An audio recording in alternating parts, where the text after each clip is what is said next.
हूँ मैं ना कम हूँ मैं, सभी की सांसों का आखिरी दम हूँ मैं देखता हूँ मैं मौत का नाम से यमराज हूँ। नारायण नारायण। चित्रगुप्त, लगता है मुनिवर आ रहे हैं। जी नारायण नारायण।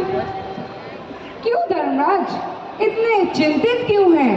आइए मुनिवर, बैठिए बैठिए।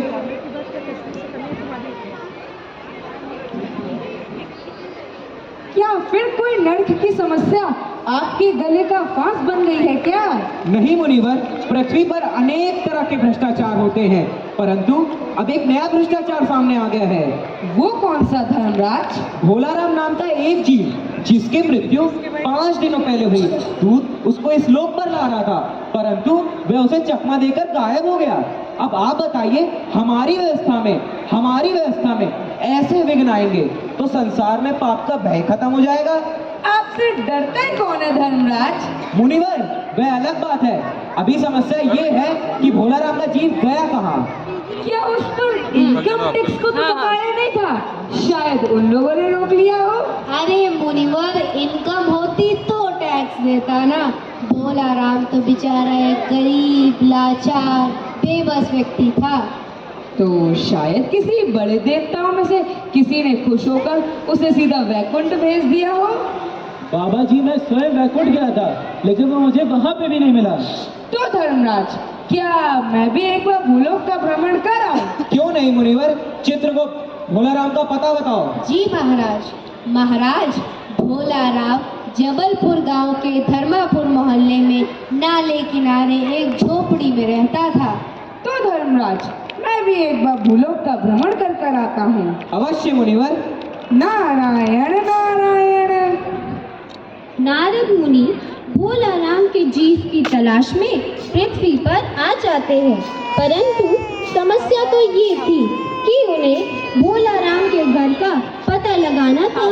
खोजते खोजते उन्हें एक घर से माँ बेटी का सम्मिलित रुदन सुनाई देता है। रुदन को सुनकर वे द्वार पर पहुँचते हैं और दरवाजा खटखटाते हैं तो कुछ अनोखा दृश्य लेके आ रहा है। दृश्य थी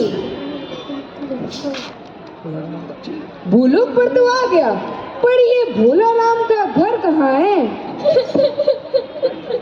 अरे, ये किसके घर से आवाज आ रही है? लगता है यही भोलाराम का घर है। बिटिया, ओ बिटिया। क्या है बाबा, आगे जाओ। लगता है ये कन्या मुझे भिखारी समझ रही। बेटा, मुझे कोई भिक्षा नहीं चाहिए। तो क्या चाहिए बाबा? मुझे तुम्हारे पिताजी के बारे में कुछ पूछताछ करनी है। जा अपनी माँ को बुला के ला। माँ, ओ माँ। हाँ, क्यों चिल्ला रही है? देखो, कोई साधु बाबा आए हैं, पिताजी के बारे में कुछ पूछना चाहते हैं। नाश पीते बदमाश कहीं के तो यहाँ फिर आ गया।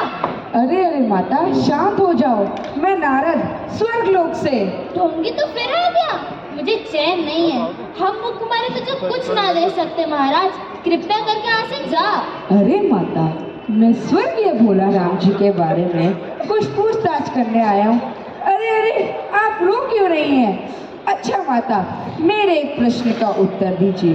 क्या भोलाराम जी को कोई बीमारी थी? अब क्या हमारी बताओ महाराज, गरीबी की बीमारी थी। पिछले 5 साल से पेंशन का इंतजार कर रहे थे, परंतु पेंशन के नाम पे एक फूटी कौड़ी भी न मिली।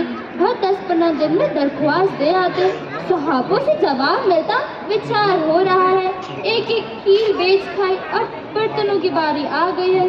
घुटते घुटते उन्होंने अपने प्राण त्याग दिए। क्या करोगी माता, उनकी इतनी उम्र थी। ऐसा मत कहो साधु महाराज।